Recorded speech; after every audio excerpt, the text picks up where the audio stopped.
कल्पना कीजिए कि आप एयरपोर्ट के सिक्योरिटी चेक से गुजर रहे हों और आपको न तो अपना लैपटॉप बैग से निकालना पड़े और न ही पानी की बोतल आपको फेंकनी पड़े। नमस्कार, मैं प्रियंका स्वागत करती हूँ आपका यूएई खबर में। दुबई इंटरनेशनल एयरपोर्ट पर यह जल्द ही हकीकत बनने जा रहा है। एयरपोर्ट अधिकारियों ने बताया कि मौजूदा हैंड बैगेज और hold baggage security screening system को चरणबद्ध तरीके से हटाया जाएगा।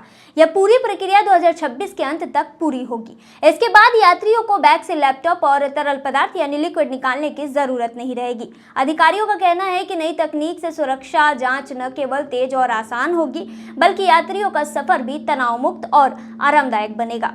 आपको बता दें कि दुबई एयरपोर्ट्स के टर्मिनल ऑपरेशंस के सीनियर वाइस प्रेसिडेंट ईशा अल शम्सी ने खलीज टाइम्स से खास बातचीत में कहा है कि इस नई तकनीक की शुरुआत से यात्रा और आसान, सुगम और तनाव मुक्त हो जाएगी, क्योंकि यात्रियों को अपने बैग से कुछ भी बाहर निकालने की जरूरत नहीं होगी। दुबई एयरपोर्ट पर नई स्कैनिंग मशीनें और आर्टिफिशियल इंटेलिजेंस तकनीक की टेस्टिंग चल रही है।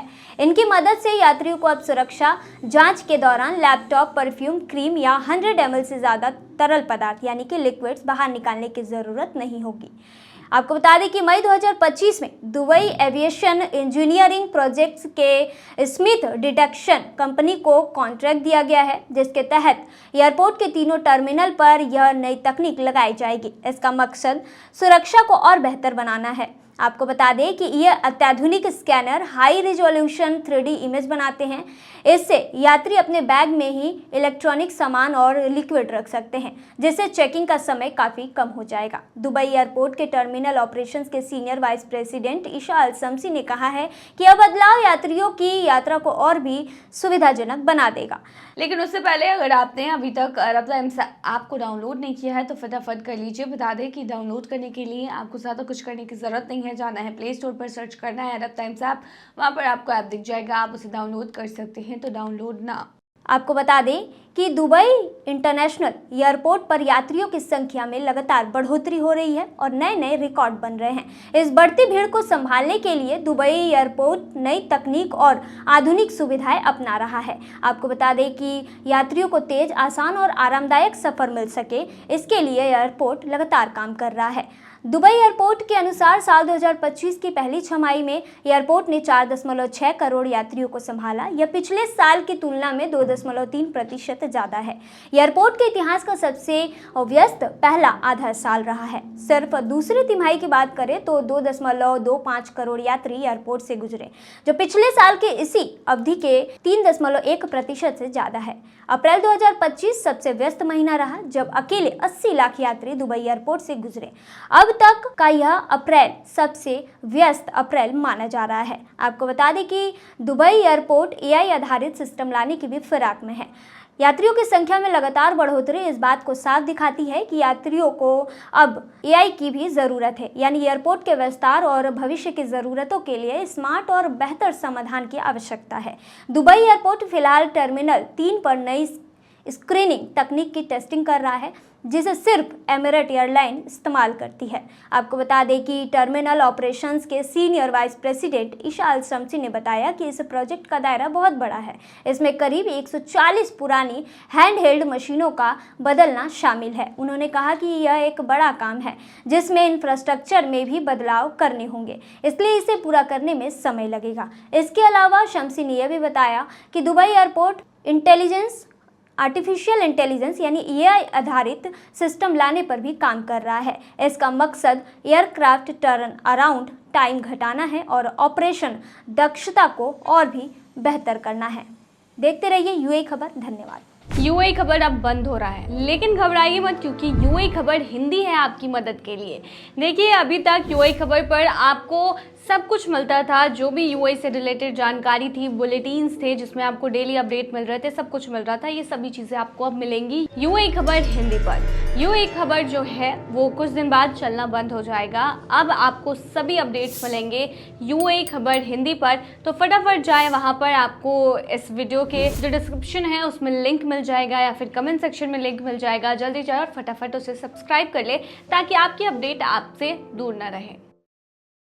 क्या आपका नेट भी चल रहा है स्लो? अगर आप यूएई में रह रहे होंगे या फिर सऊदी अरब में या इंडिया और पाकिस्तान में, आपने नोटिस किया होगा कि 7 सितंबर को आपका नेटवर्क काफ़ी स्लो हो गया होगा, आपकी नेट की स्पीड काफ़ी कम हो गई होगी। तो बता दें, इसके पीछे एक बड़ा कारण है जिसने लोगों को चौंका कर रख दिया है। दरअसल लाल सागर में समुद्र के नीचे बिछे इंटरनेट केबल्स कट जाने से एशिया और मिडिल ईस्ट के कई देशों में इंटरनेट सेवाएं प्रभावित हुई हैं। रविवार 7 सितंबर को हुई इस घटना का असर भारत, पाकिस्तान, सऊदी अरब और यूएई सहित कई देशों में साफ तौर पर देखा गया। कई जगहों पर इंटरनेट की स्पीड बहुत ही स्लो हो गई थी, जबकि कुछ नेटवर्क्स पूरी तरीके से बंद ही हो गए थे। विशेषज्ञों ने बताया है कि इस व्यवधान की वजह SMW4 और IMEWE नाम की 2 बड़ी सबमरीन केबल्स हैं जो डैमेज हो गई हैं। ये दोनों cable system Asia, middle east और यूरोप को आपस में जोड़ते हैं। SMW4 का संचालन टाटा कम्युनिकेशन करता है, जबकि IMEWE को एक इंटरनेशनल ग्रुप मैनेज करता है। इन केबल्स के डैमेज होने से डेटा ट्रैफिक प्रभावित हुआ और कनेक्टिविटी पर इसका सीधा असर पड़ा है। इस घटना को लेकर सबसे बड़ा सवाल खड़ा ये होता है कि क्या इसके पीछे यमन के हूती विद्रोही हैं। हूतियों ने हाल ही के महीनों में गाजा युद्ध के बहाने लाल सागर से गुजरने वाले कई जहाजों को निशाना बनाया था। नवंबर 2023 से लेकर अब तक उन्होंने 100 से ज्यादा जहाजों पर मिसाइल और ड्रोन से हमले किए। इनमें से 4 जहाज डूब गए और कम से कम 8 नाविकों की मौत हुई। जुलाई में हुए हमलों में 2 जहाज डूबे और 4 लोग मारे गए। माना जा रहा है कि कई नाविक आज भी हूतियों की गिरफ्त में हैं। हालांकि इस बार हूती ने खुद दावा किया है कि इंटरनेट केबल्स को नुकसान पहुंचाने में उसका कोई भी हाथ नहीं है। इसके बावजूद अंतर्राष्ट्रीय लेवल पर चिंता बनी हुई है कि कहीं ये उनके दबाव बनाने की रणनीति का हिस्सा तो नहीं है। गाजा युद्ध में इजराइल पर दबाव डालने के लिए हूती विद्रोही कई बार समुद्री रास्तों और शिपिंग रूट्स को निशाना बना चुके हैं। इस कटौती का असर आम लोगों पर तुरंत दिखाई दिया। यूएई में सरकारी स्वामित्व वाली एतिसलात और 2 नेटवर्क्स पर यूजर ने इंटरनेट स्लो होने की शिकायत की है। भारत और पाकिस्तान में भी कनेक्टिविटी अचानक गिर गई। सऊदी अरब की ओर से अब तक कोई ऑफिशियल बयान सामने नहीं आया है। लोग सोशल मीडिया पर अपनी परेशानी शेयर करते रहे। कई जगहों पर ऑनलाइन कामकाज ठप हो गया और बिजनेस सेक्टर को भी नुकसान उठाना पड़ा। ये घटना सिर्फ एक टेक्निकल फॉल्ट नहीं मानी जा रही है, बल्कि इसे भू राजनीतिक तनाव से भी जोड़ा जा रहा है।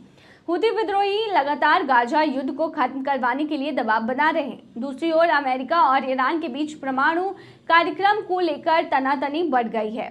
हाल ही में इजराइल और अमेरिका ने ईरान के 3 परमाणु स्थलों पर हमला भी किया, जिससे हालात और बिगड़ गए हैं। तो क्या आपने भी फील किया कि आपका नेटवर्क 7 सितंबर को स्लो था? तो इसके पीछे का रीजन है लाल सागर में 2 केबल्स का खराब हो जाना, क्योंकि किसी ने इस केबल के साथ छेड़छाड़ की है। दुबई में नौकरी का सपना बुरा, फंसी भारतीय लड़की। यूएई जाना हर किसी का सपना होता है और वहां जाकर काम करना हर कोई चाहता है, क्योंकि वहां पर इंडिया के मुकाबले ज़्यादा अच्छी सैलरी मिलती है। लेकिन वहां जाना और वहां काम करना इतना भी आसान नहीं है। हैदराबाद की 24 साल की एक लड़की जो तलाक के बाद अपने पैरों पर खड़ा होने का सपना देख रही थी, आज दुबई की जेल में बंद है। आरोप है कि वह ड्रग्स ले जा रही थी, लेकिन उसके परिवार का कहना है कि यह एक साजिश है और उसकी बेटी पूरी तरीके से निर्दोष है। किशनबाग के रेड्डी गुड्डा की रहने वाली इस युवती से केरल के एक ट्रैवल एजेंट ने कांटेक्ट किया था। उसने वादा किया कि वह उसे दुबई में ब्यूटिशियन की नौकरी दिलवाएगा। परिवार को लगा कि बेटी की जिंदगी अब पटरी पर लौट आएगी, लेकिन असली कहानी कुछ और ही निकली। दुबई जाने से पहले एजेंट ने लड़की को 18 मई को बैंकॉक भेजा। वहां एक एजेंट का सहयोगी उससे मिला और उसे एक पार्सल थमा दिया। कहा गया कि यह दुबई तक पहुंचाना है। युवती को अंदाजा भी नहीं था कि इस पार्सल में क्या है। जैसे ही वह दुबई एयरपोर्ट पहुंची, जांच के दौरान पार्सल से ड्रग्स निकले। पुलिस ने तुरंत उसे गिरफ्तार कर लिया। बाद में 21 जून और 20 अगस्त को उसे कोर्ट में पेश किया गया। अगली सुनवाई 8 अक्टूबर को होनी तय है। लड़की की मां सुल्ताना बेगम बार बार अधिकारियों को पत्र लिख रही हैं। उन्होंने कहा कि मेरी बेटी को इस पार्सल में क्या था इसकी कोई जानकारी नहीं थी, उसे झूठे मामलों में फंसाया गया है।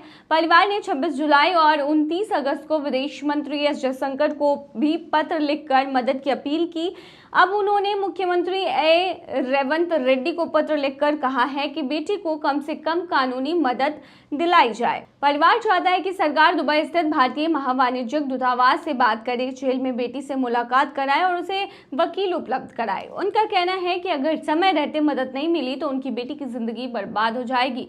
ये मामला सिर्फ एक लड़की का नहीं है, बल्कि उन तमाम युवाओं का है जिन्हें विदेश में नौकरी का लालच देकर ऐसे जाल में फंसाया जाता है।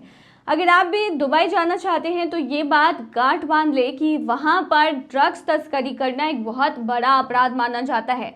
ऐसे अपराधों में मौत की सजा भी दी जाती है, लेकिन ये डिपेंड करता है कि एक्चुअली में केस क्या है। अगर गलती से भी आप किसी का पार्सल वहां ले जाते हैं जो कि अवैध है, इलीगल है, तो आप वहां जेल में फंस जाएंगे, वो भी बुरी तरीके से। ऐसे में आपको ये करना है कि कोई पड़ोसी हो या फिर कोई भी जानकार जो आपको कहे कि अगर दुबई जा रहे हो तो मेरा पार्सल ले जाओ और वहाँ पर किसी को ड्रॉप कर देना, उसे दे देना, तो ऐसा बिल्कुल भी ना करें। अगर पार्सल आप ले भी जा रहे हो तो उसे खोल कर जरूर देखें कि उसमें है क्या, वरना एक छोटी सी गलती आपको दुबई के जेल के पीछे डाल सकती है।